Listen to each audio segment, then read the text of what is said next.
d'amour, de témoignages d'amour que j'ai lus. Alors en fait, c'est l'histoire.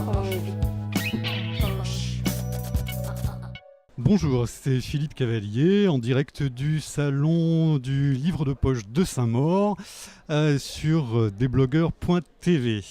Alors, je suis là en improvisation totale pour vous parler d'une petite réédition qui est ma première série, Les Ogres du Gange. C'est le premier volume de la série du siècle des chimères qui vient d'être réédité au livre de poche. Alors, de quoi parle cette série ? En 4 volumes, 2300 pages à peu près, vous allez avoir de quoi faire si vous la commencez. C'est l'histoire de 4 personnes qui n'ont absolument rien de commun les unes avec les autres et qui vont se trouver entre les années à peu près 1930 et 1945 à devoir collaborer pour traquer un couple d'assassins d'enfants. Alors c'est une saga qui mêle l'histoire, qui mêle le thriller, qui mêle aussi beaucoup d'éléments fantastiques.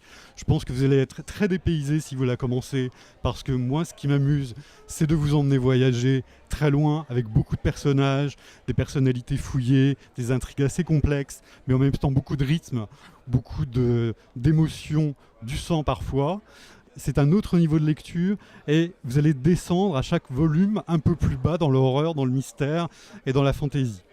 Et puis j'ai quand même un petit coup de cœur. On m'a demandé de choisir et j'ai eu beaucoup de mal à trouver un livre dans ma bibliothèque parce qu'il y a plein de choses dont j'aurais aimé vous parler. Je me suis arrêté sur un ouvrage de Benjamin Franklin qui est paru au livre de poche dans la très bonne collection La Lettre et la Plume, l'art de bien choisir sa maîtresse. On retrouve de l'esprit de Dickens, des archives de Pickwick par exemple dans cet ouvrage. C'est très drôle, c'est évidemment léger, mais en même temps ça vous donne plein de conseils très utiles aux messieurs. Parfois on ne sait jamais, l'art de choisir sa maîtresse, ce n'est jamais innocent et ça peut toujours servir. Vous allez beaucoup vous amuser en lisant Benjamin Franklin, vous allez découvrir un visage de cet homme que vous ne connaissiez peut-être pas et qui va vous faire apprécier un de ses pères de la Révolution américaine sous un autre œil. C'était mon coup de cœur. Témoignages d'amour que j'ai lus. Alors en fait, c'est l'histoire.